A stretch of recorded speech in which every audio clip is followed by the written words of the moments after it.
Jannatu adnin yadkhulunaha wa man salaha min abaihim wa azwajihim wa dhurriyyatihim wal malaikah yadkhuluna alaihim min kulli babin salamun alaikum bima sabartum fa ni'ma uqbad dar. Fani'ma uqbad dar. Awas, hati-hati, ini nanti tanpa batas nih. Siapapun, mau pejabat, mau diplomat, birokrat, ustadz, rakyat biasa, pedagang, siapapun. Status naikkan. Nanti saya berikan contoh di mana sahabat-sahabat Nabi dan tabi'in ingin berusaha menjadi bagian dari ayat ini dan hadis-hadis yang dimaksudkan. Jannatu 'adnin yadkhulunaha. Ada ahli surga yang akan masuk surga nanti lewat surga Aden. Awas, hati-hati. Aden ini termasuk surga yang indah. Saking indahnya, banyak orang-orang bahkan di Eropa diberi nama dengan nama surga ini. Aden dalam bahasa Eropa sering disebut dengan Eden. Pemain Chelsea yang ditransfer hijrah ke Madrid namanya Eden Hazard.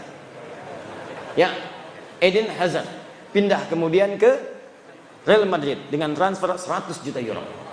Hafal saya mau tanya apa? Ya. Hafal insyaallah saya. Frank Lampard didaulat menjadi pelatih Chelsea yang sekarang. Manchester City Pep Guardiola. Ya, Manchester United Solskjaer. Ya, paham saya. Mau tanya apa lagi? Masya Allah. Main futsal, ayo. Dikolongin, oke. Nah, tapi kalau dikolongin sambung ayat. Alhamdulillah. Ini banyak sekarang yang syariah. Tapi tidak semua kata-kata bisa dipakai. Awas, tempatkan di tempat yang tepat. Maaf, bank syariah ada. Koperasi syariah ada, hijab syariah syar'i ada. Tapi jangan semua dipakai karena hijrah semua syariah. Futsal syariah. Futsal syariah. Membaginya ngoper pakai basmalah. Nendang masuk alhamdulillah. Sujud syukur. Gol bunuh diri sujud taubat. Tidak, ya, tidak semua menggunakan kata syariah. Ayo kembalikan sini. Masuk surga Aden. Saking indahnya nanti kita akan bahas. Ternyata nanti akan masuk lewat semua pintu surga. Yang dahsyat bukan hanya orang itu saja. Awas, hati-hati. Wa man salaha min abaihim, Allahu akbar. Bapak-bapaknya, ibunya yang soleh digandeng oleh dia. Jadi anak ini mengamalkan satu amalan dan amal ini saat dikerjakan didukung oleh bapak ibunya. Di bapak ibunya ini gak maksimal, gak mampu seperti anaknya. Anaknya hafal Quran, bapaknya tidak. Anaknya hafal Quran, ibunya bukan hafizah. Tapi karena kesungguhan bapak ibunya, ngantar dia ke pesantren, mendoakan tiap malam. Anaknya 30 juz, ibunya juz 30. Tapi ketika masuk surga, anaknya bangga menggandeng bapak ibunya. Diperkenalkan kepada semua penduduk langit dan bumi. Ini bapak saya, ini ibu saya. Siapa Anda yang banggakan anaknya saat di dunia? Ranking 1, juara matematika, juara fisika. Jangan bangga dulu, karena yang tak beriman pun dapat Nobel. Banyak yang lebih hebat, banyak yang kaya, banyak yang triliunan hartanya. Bill Gates kah itu? Jeff Bezos kah itu? Warren Buffett kah itu? Banyak. Tapi yang kaya akhirat tidak ditemukan saat ini, nanti pembuktiannya. Maka saya ingin tunjukkan kepada Anda, jangan kalah oleh orang tua sekarang yang sudah berebut anaknya menjadi ahli Quran. Betapa sering saya kedatangan tumpuk-tumpuk kertas minta doa para ibu yang memohon kepada Allah Subhanahu wa taala. Ustaz, doakan anak saya memberikan mahkota nanti di hari kiamat. Ustaz, saya cuma buruh. Ustaz, saya cuma tukang cuci. Tapi Ustaz, saya pengen anak saya jadi ahli Quran di hari kiamat. Betapa ada seorang ayah yang cuma punya motor butut, Pak. Tapi anaknya dibawa untuk jadi ahli Quran. Dimodifikasi dashboardnya, menempuh jarak 20 km. Dibonceng anaknya, bawa anaknya buta, nggak bisa lihat. Sampai ke syekhnya datang, mau apa ke sini? Mau jadi ahli Quran. Bolak-balik, ini kisah nyata. Bolak-balik, namanya Mu'adz. Seketika setelah hafal Al-Quran, bacaannya bagus, makhrajnya bagus, sampai mengguncang wilayah Timur Tengah. Datang reporter dari Kuwait bertanya, kenapa Adinda menghafal Quran? Apa yang dia katakan? Saya akan membawa Quran ini, dia belum balik waktu itu. Saya akan membawa Quran di hari kiamat. Dengan tangan saya gemetar, kaki saya gemetar, saya tidak bisa berjumpa di hari kiamat nanti saat hisab dengan ayah saya lagi. Ibu saya tidak ada. Tapi saya akan berkata di hadapan Allah, ya Rabb, saya telah berusaha menghafal Quran selama hidup di dunia. Kalaupun bekal ini belum cukup masuk ke surga, tolong kurangi hukuman saya di neraka dengan Quran yang telah saya hafalkan ini. Tapi apa jawab Allah?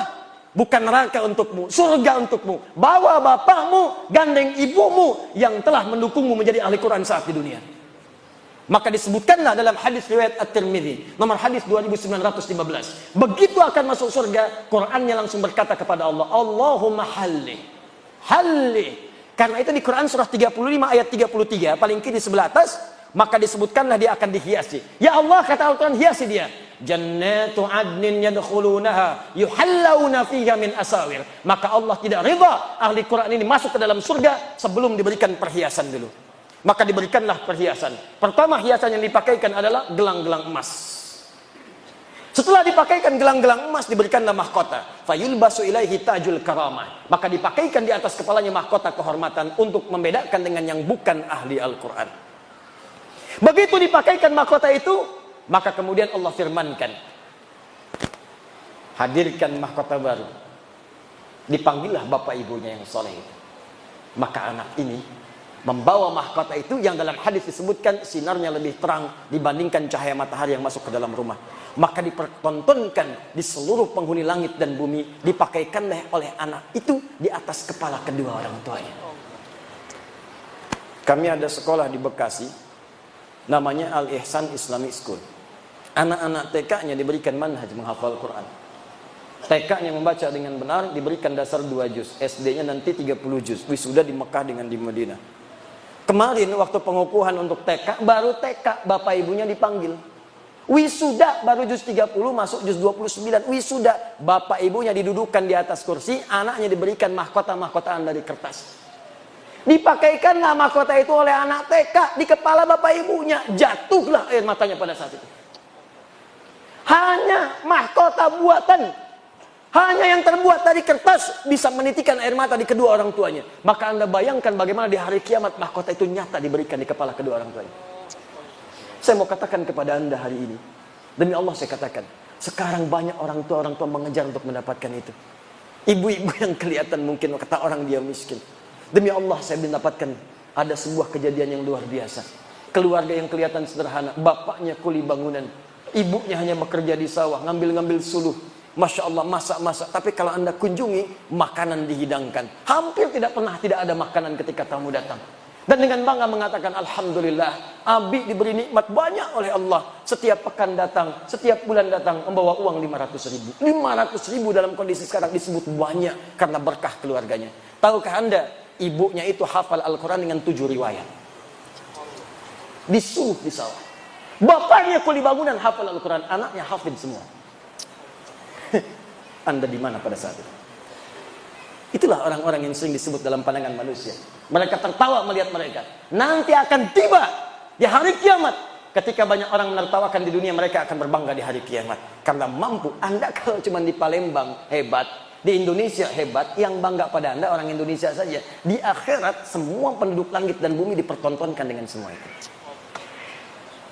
Maka di manakah anak-anak Anda? Enggak apa-apa, silakan. Jadikan mereka ahli fisika, matematika, jadi dokter, jadi insinyur. Tapi jadikan insinyur yang hafal Quran, dokter yang ahli Quran, polisi yang ahli Quran, tentara ahli Quran. Quran datang di tempat kita, berkah akan turun. Al-Quran turun lewat malaikat, dipilih malaikat, langsung naik status jadi Sayyidul Malaikat, Jibril. Quran diturunkan pada Nabi Muhammad, naik status Sayyidul Anbiya wal Mursalin. Quran turun di satu malam, naik status Lailatul Qadar. Quran turun di hari Jumat, Jumatnya Sayyidul Ayyam. Quran turun di Mekah, semua yang enggak ada di tempat lain ada di Mekah. Tandus, semua buah-buahan ada. Tandus, semua makanan ada. Datang orang ke sana, Quran turun berkah. Pindah ke Yathrib, Yathrib berubah jadi Madinah. Madinah kota peradaban indah.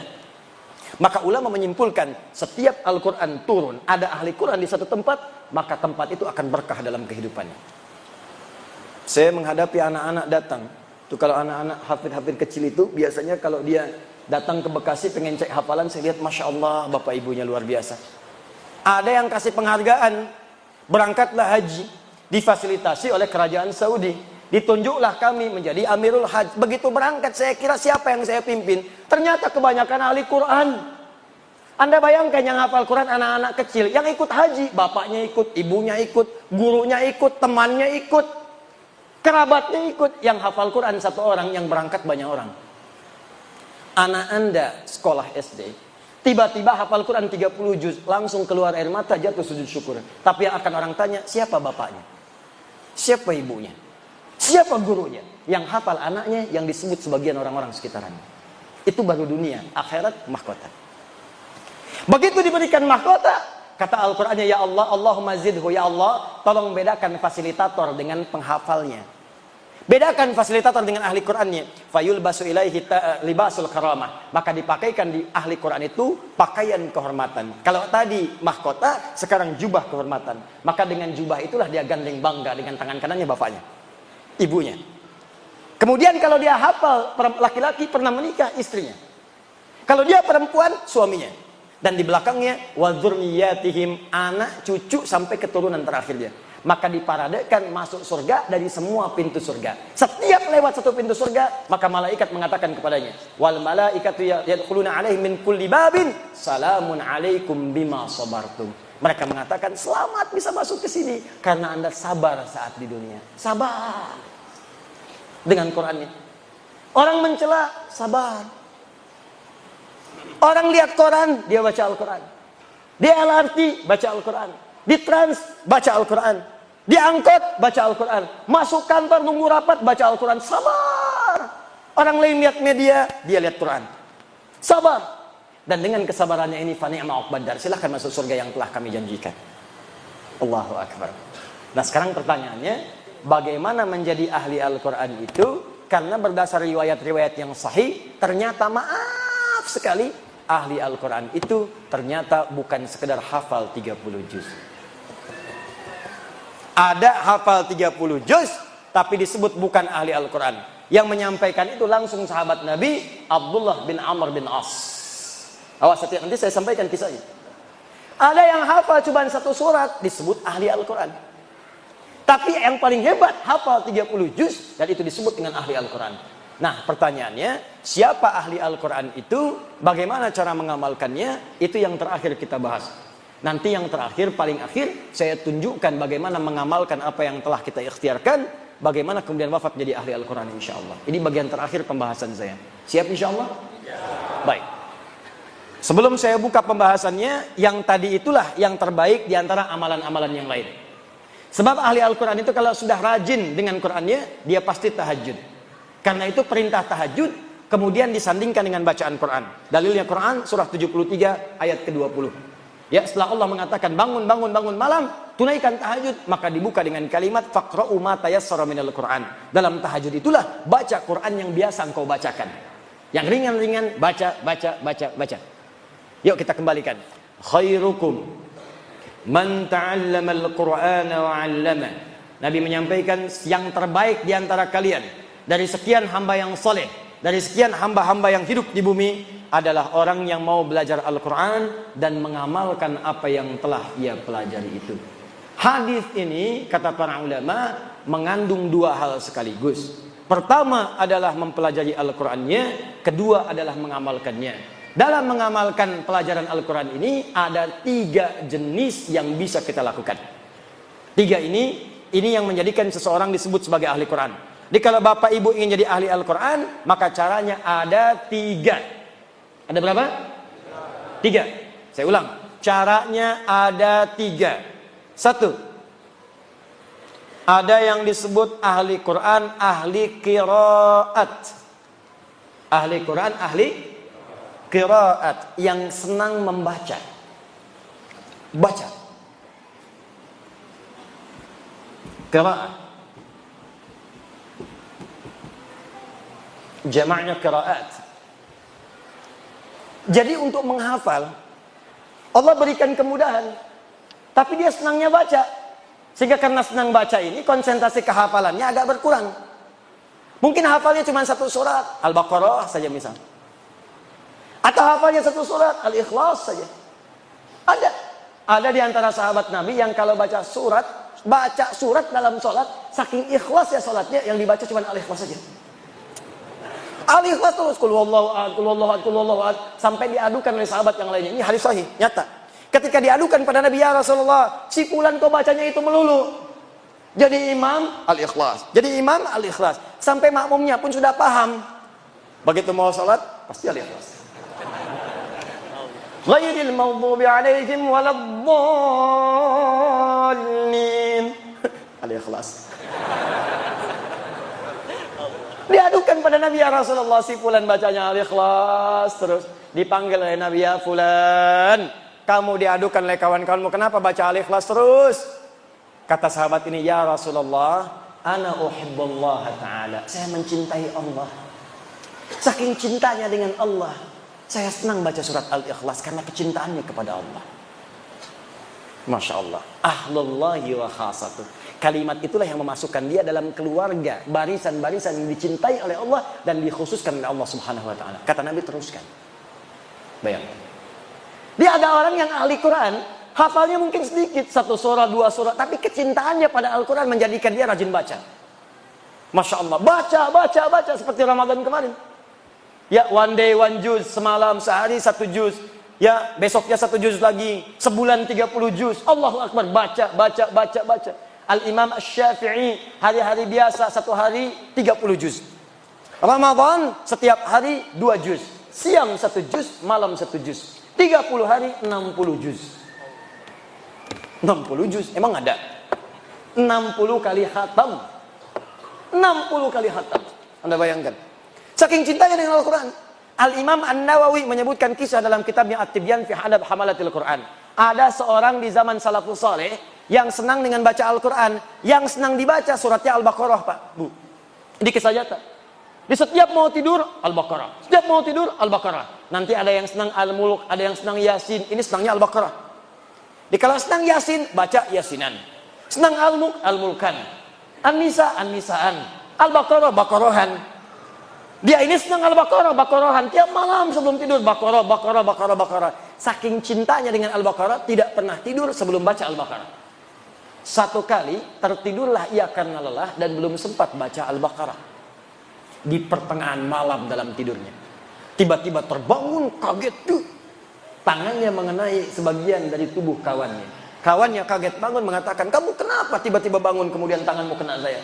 Kata orang ini, laqad ra'aitu fil manam annani laqad natuhatnil baqarah.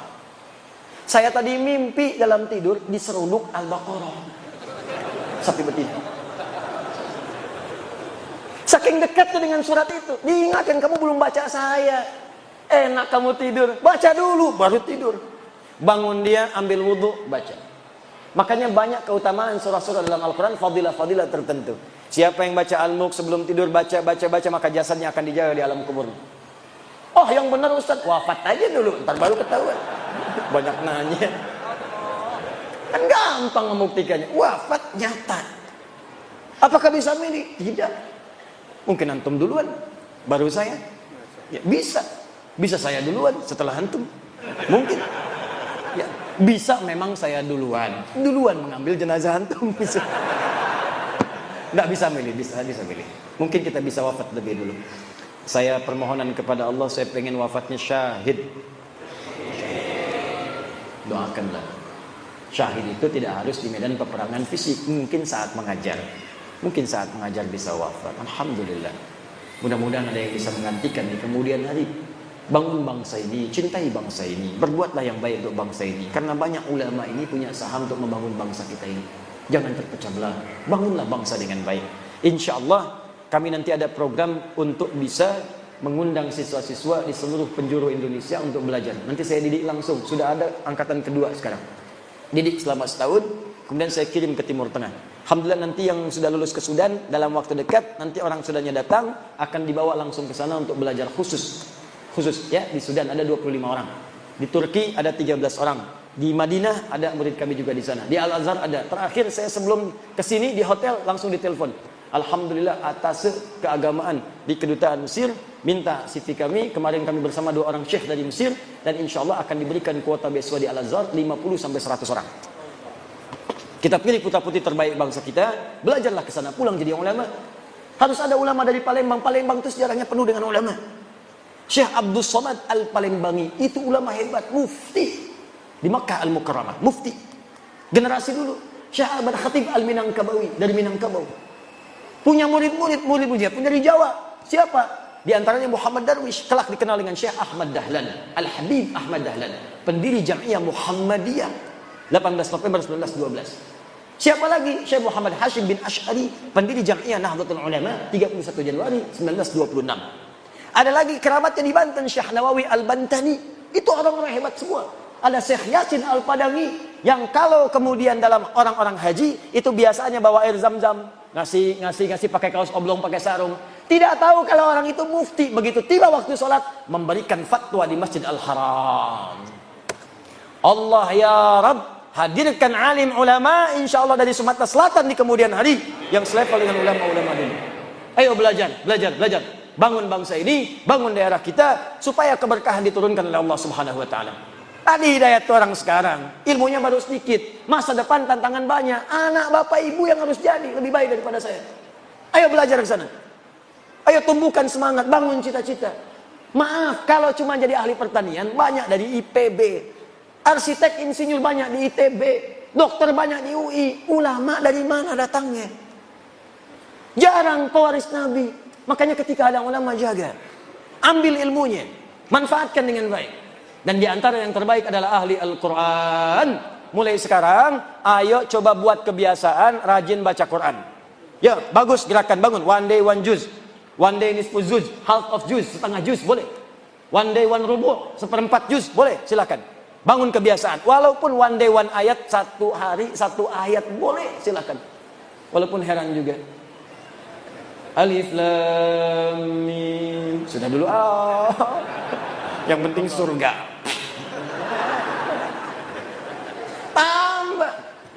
Tambah. Ayo. Nah, membaca ini nanti mengantarkan pada kemuliaan yang kedua. Kedua, ada ahli Quran, rajin mengkaji Al-Quran. Bacanya sedikit. Nggak seperti yang lain. 1 juz sehari. Dia ini sehari paling banyak 10 ayat. Tadi masih ingat hadis khairukum man ta'allama al-Qur'ana wa 'allama. Diriwayatkan oleh Abu Abdurrahman As-Sulami dari Ali bin Abi Thalib radhiyallahu taala anhu dari Nabi sallallahu alaihi wasallam. Kata Abu Abdurrahman As-Sulami, perhatikan, akhadtul Qur'ana an qaumin. Saya belajar Quran dari kaum, sekelompok orang. Siapa orang yang dimaksud? Sahabat. Karena belajarnya langsung dari sahabat. Ini menunjukkan belajar Al-Quran itu mesti ada guru. Belajarnya bukan 1-2 orang. Belajar. Begitu belajar kata beliau, wallahi demi Allah ketika belajar itu kami tidak belajar banyak. Paling banyak baca 10 ayat. Walam natajawaz anha. Dan tidak pernah kami melewati 10 ayat itu illa annaquma bi'amaliha. Kecuali kami mengamalkan dulu apa yang telah kami pelajari. Dibacanya nggak banyak. Alif Lam Mim sampai wa ulaika humul muflihun. 5 ayat tapi orang ini tafsirnya dibuka. Oh, ada orang bahagia hidupnya. Oh, ada orang diberi petunjuk oleh Allah. Siapa orang ini? Rajin sholat, rajin infak, rajin baca Al-Quran.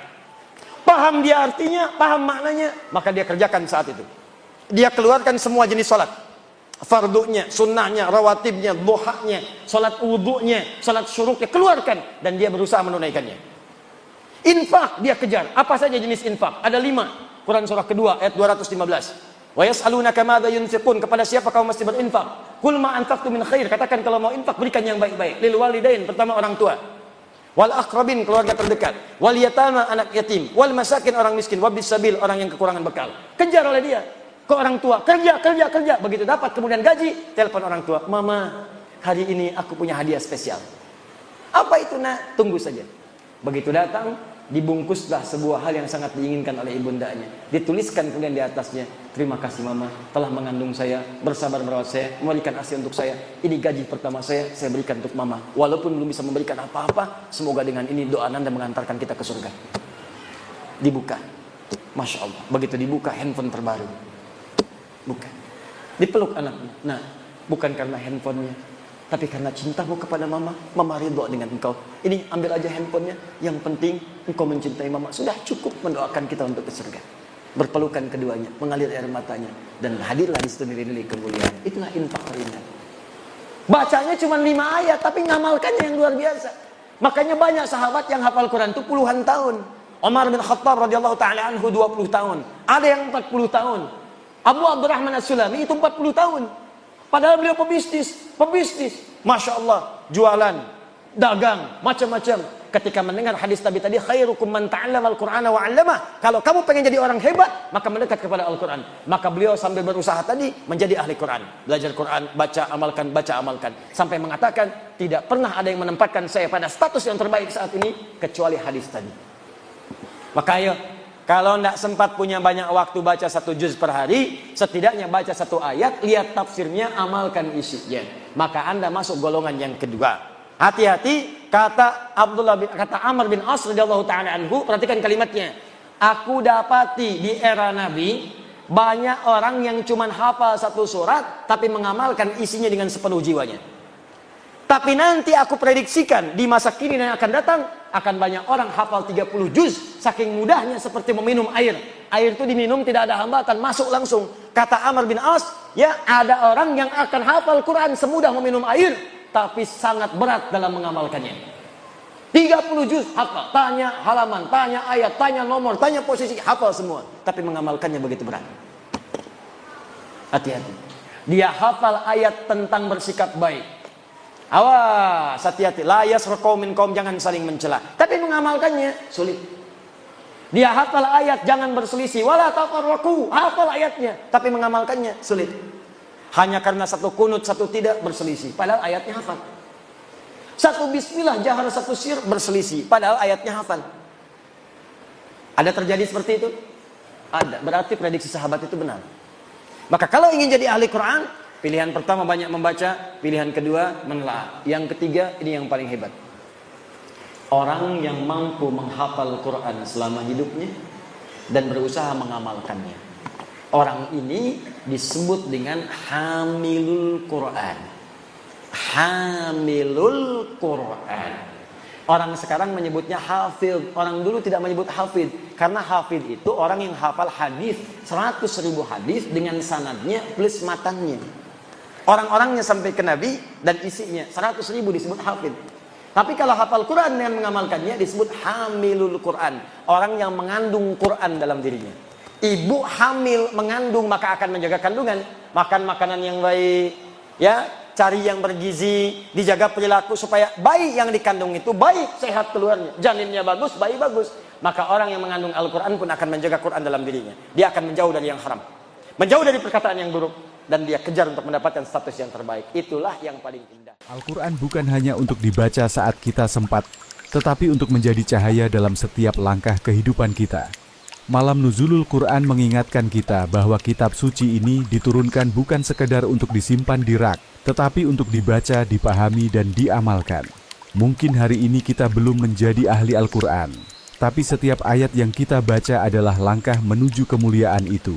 Semoga Allah menjadikan hati kita dekat dengan Al-Quran, menjadikan rumah kita terpenuhi lantunan ayat-ayatnya, dan menjadikan Al-Quran sebagai penolong kita di dunia dan di akhirat. Amin ya Rabbal Alamin.